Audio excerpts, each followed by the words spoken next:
Hello everyone, welcome back to my channel. It's Olivia. How's everyone doing today? I am letting little things bother me this morning because the sleeves on this dress are a little bit big, so they keep wanting to fall off and go full pirate wench, which is fine. It's just not the vibe for today. And then I put strawberries on my bagel with cream cheese, which was delicious, but I got 5 itty bitty drops of strawberry juice on my dress. So I've just spent the past half hour scrubbing them out and trying not to rip the fabric, because if you scrub too hard, especially on this thin fabric, it'll rip, and I don't want that because I really like this dress. Anyway, not what we're here to talk about today. Today is, we're at a desk, so I feel very proper.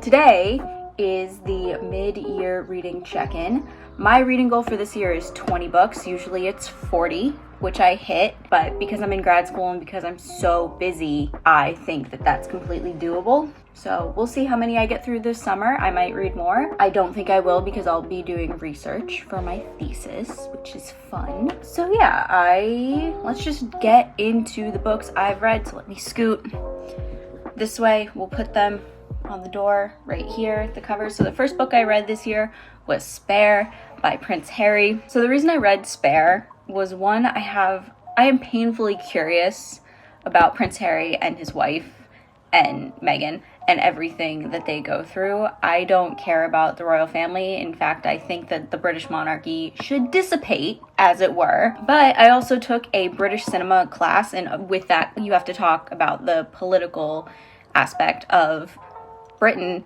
because it plays into all the films, and so we discussed the royal family. But I read that before the class started.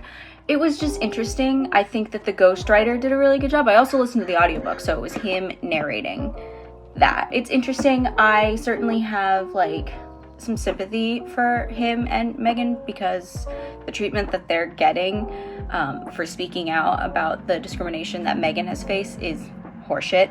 But the other part of that too is, I also don't think that, and I'm very left, so I don't think they've gone far enough with that, with speaking out, because they still, and I think as time goes on, they'll take more and more steps back from it, especially after did you guys see in the news the recent car chase they were in New York City?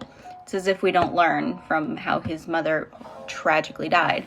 So that, I just thought it was interesting. I gave it a 3. I keep looking at my iPad, I'm so sorry. I gave it a 3.5. I would stand by that because it was an enjoyable read. The ghostwriter really knew how to keep it engaging, but I am skeptical as someone who doesn't care about the royal family at all. I know it's a very American take, but I also think that people in the UK who are outside of England are it's time to get rid of it. On a lighter note, my next book was a reread. I did a couple of rereads so far this year, just because, it's a little easier. So I audiobooked this because I was in the middle of doing something, but I didn't want to pay attention to a new story. So I reread Beach Read by Emily Henry through audiobook. She's one of my favorite authors. It's just a 5-star read at every turn, and I've convinced 3 or 4 people to read it, and they've all come back being oh my god, it's such a great book, because it has the rom-com cartoon cover,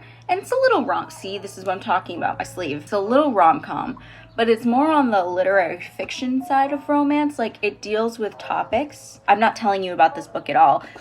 2 rival writers challenge each other to write in their opposite genre. So January writes in rom-coms, and Augustus writes in lit fic and deals with heavy topics. And so they challenge each other to write opposite genres. They fall in love. Very, very simple story. But it's Augustus. Gus, we're gonna call him Gus because I think that's what his name is in the book as well. Gus is doing research about a cult, so it kind of deals with that. And then there's other aspects outside of the romance that make it a little heavier. January is going through a lot because her dad just died. She finds out that he has a whole other life that she never knew about, and it's slowly revealed throughout the book. And so she has to cope with the fact that her perfect family, her nuclear family, was not that, and it's not super black and white. And that's something I freaking love about Emily Henry. All of her books with the exception of People We Meet on Vacation. I always give the caveat that I didn't like that one. It was too rom-commy, and I decided that I don't like Friends to Lovers, but that's not what we're talking about. I will talk about more Emily Henry in depth later in another video, but this is a 5-star read. It's one of my favorite books. Love it so much. I did another audiobook, and it was A Dowry of Blood by S.T. Gibson. It is a retelling of Dracula's wives, or spouses I should say, because it's not a heteronormative relationship in the book. There's 2 women and then Alexei is a man. They don't name Dracula in the book because it's being told by, I want to say Constance. That's not her name. That's not her name at all. Oh, Constanza. It's from her perspective, and Dracula is an abuser who is collecting these people and being very controlling, and it's about getting out of a narcissistic, abusive relationship. It's really well written. It's very short. It wasn't my favorite. I think it could mean a lot to a lot of other people. I had no real emotional connection to it outside of basic sympathy and empathy for people in those situations. I don't think it was bad. I think it was actually great. But it got a 3 stars from me. I don't know what that accent was. 3 stars for me, just because of my lack of emotional connection. But I think some people could read it and be like, this means so much to me, especially if you are part of the LGBTQ or if you've ever been in that type of situation. And yeah, it was good, but not for me. I mostly read it because I like vampires, and I'm always interested in retellings of classic stories. Then we have Last Night at the Telegraph Club by Melinda Lowe. This is about 2 young lesbians in high school in the 1950s. One is white, one is Chinese American, and so in the 1950s we're also dealing with the Red Scare. I need to stop spinning. The Red Scare. And it's really good. It's really sweet. It's very poignant. I highly recommend. It's got all these prizes for a reason. It's got the National Book Award, it's got the Stonewall Book Award, it's got the Youth Literature Award, it looks like it says Michael Prince Award for Excellence in Young Adult Literature. I need to get my eyes checked. I really couldn't read this one, but all of these awards, it's great. I do recommend that you pick it up. It got like a 3.75 stars. Then I read something stupid. Oh, we're not ready for the stupid. I read the entire trilogy, actually. So let's talk about the whole freaking trilogy of hate read that I did recently. Kingdom of the Wicked, Kingdom of the Cursed, Kingdom of the Feared by Carrie Maniscalco. Italian witches, good start as an Italian American woman, that somehow summon a demon. The demon turns out to be one of the princes of hell. The princes of hell are based on 7 deadly sins. Good concept, right? Poor execution. Not a single plot line. It's a fantasy romance, right? So there's of course all of the tropes where it's like big house, get taken to a faraway land that's not, the regular world. Nice dresses. Learns how to wield a sword, right? It's got all the tropes. Just the plot twist. There was no plot. She had no set in stone magic system. It was just kind of whatever she felt like. And I get it. I get the we're subverting religion and falling in love with sin. That's fine to me. It was just so poorly executed. There was no character development. There was no anything. They just fell in love, and the demon is Wrath of all the sins, and he's just all powerful, can do whatever he wants, doesn't make any sense. It was bad. Also, he's warring with his brothers, but not warring with his brothers. There's also this first witch. It was just, I couldn't explain it because it was so poorly thought out. 1 star across the board. Why did I read all 3? Because I was in the middle of finals and I wanted something so mind-numbingly stupid that I didn't have to think about. And so that's just why I read it. So it fulfilled a purpose, but, I wouldn't recommend them. I wouldn't tell anyone to read them unless you're hey, you want to read something so horribly bad and laughably stupid. And yet TikTok has people have been praising it for whatever reason, and yet it spawned a billion different editions of the covers of those books. I don't understand. I'm starting to mess up my hair. It stressed me out so bad. Okay, moving on. Next, a book I read in less than 24 hours. This is Piranesi by Susannah Clark. It is a fantasy. It is about a man who is just in this endless endless house with endless halls and endless places to be. And the only other thing there is another presence, another person, sort of. Let me read the inside dust jacket for you because I'm so stressed out about talking about Kingdom of the Wicked. Excuse me. Piranesi's house is no ordinary building. Its rooms are infinite, its corridors endless. Its walls are lined with thousands upon thousands of statues, each one different from all the others. Within the labyrinth of halls, an ocean is imprisoned. Waves thunder up staircases, rooms are flooded in an instant. But Piranesi is not afraid. He understands the tides as he understands the pattern of the labyrinth itself.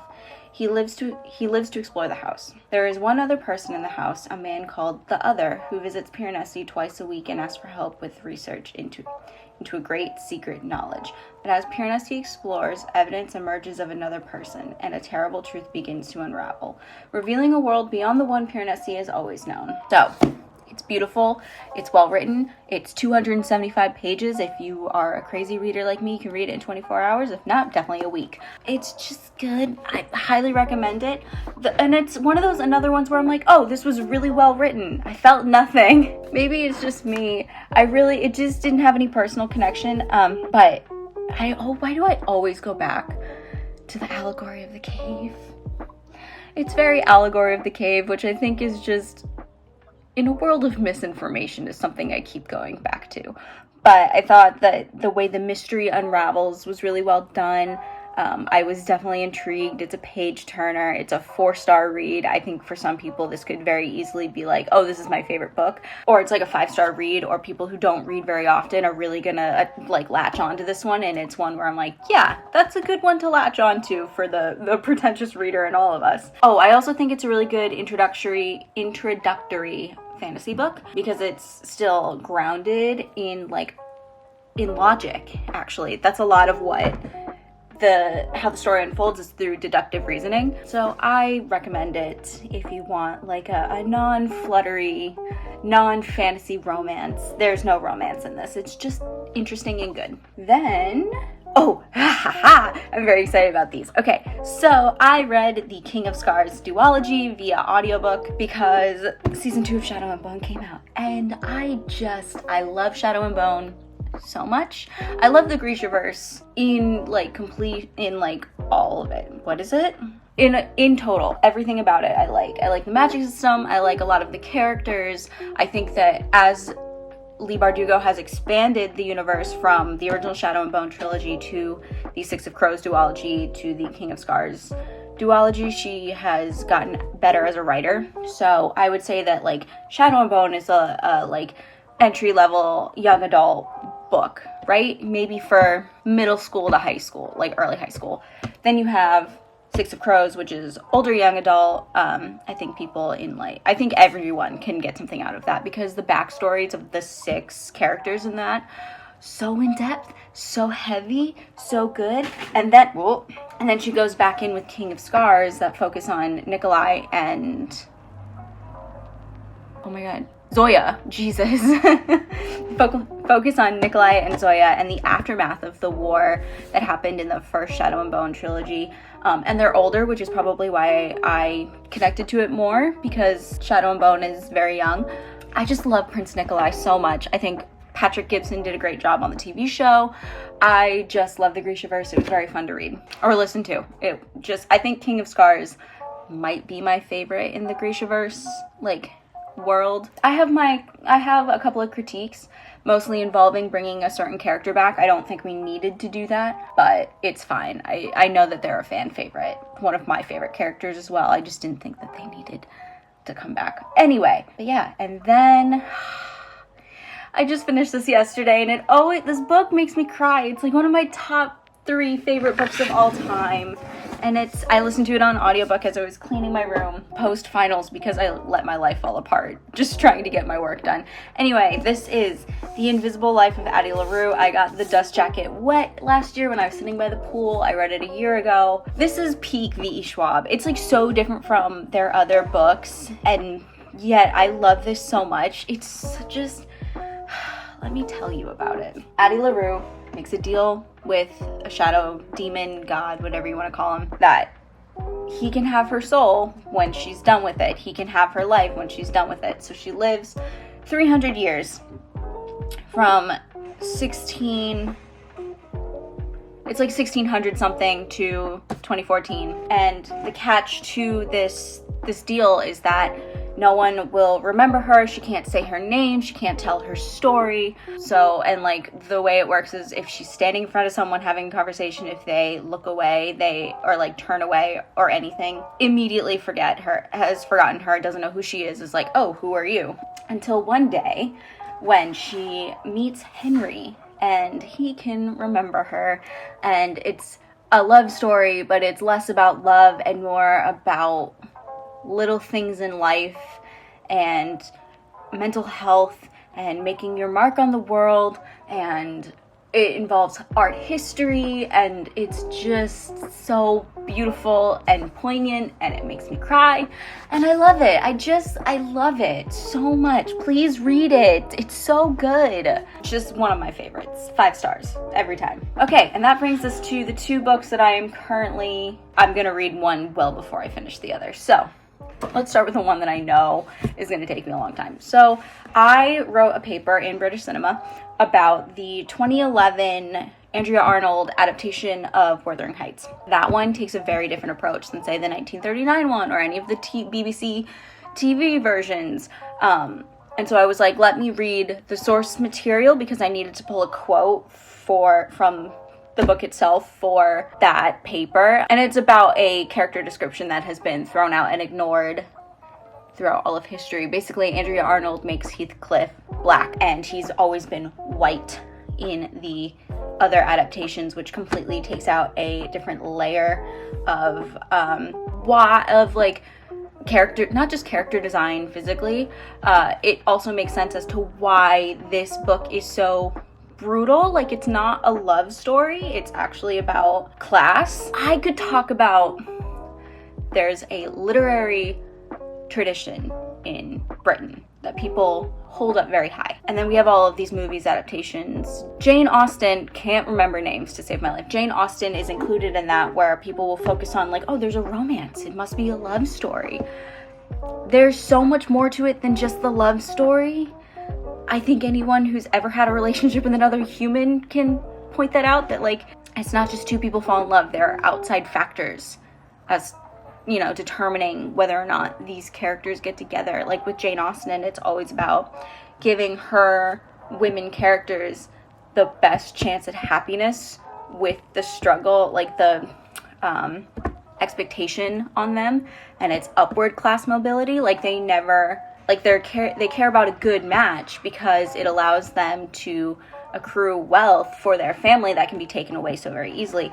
And with Wuthering Heights, it's about Heathcliff faces immense physical abuse from his family and is a servant in the house, and the race aspect plays a huge part in the brutality of it, and it just adds another layer where you should feel sympathy, because it takes place in Yorkshire, which is one of the areas very greatly affected by the slave trade in the time that this book is happening.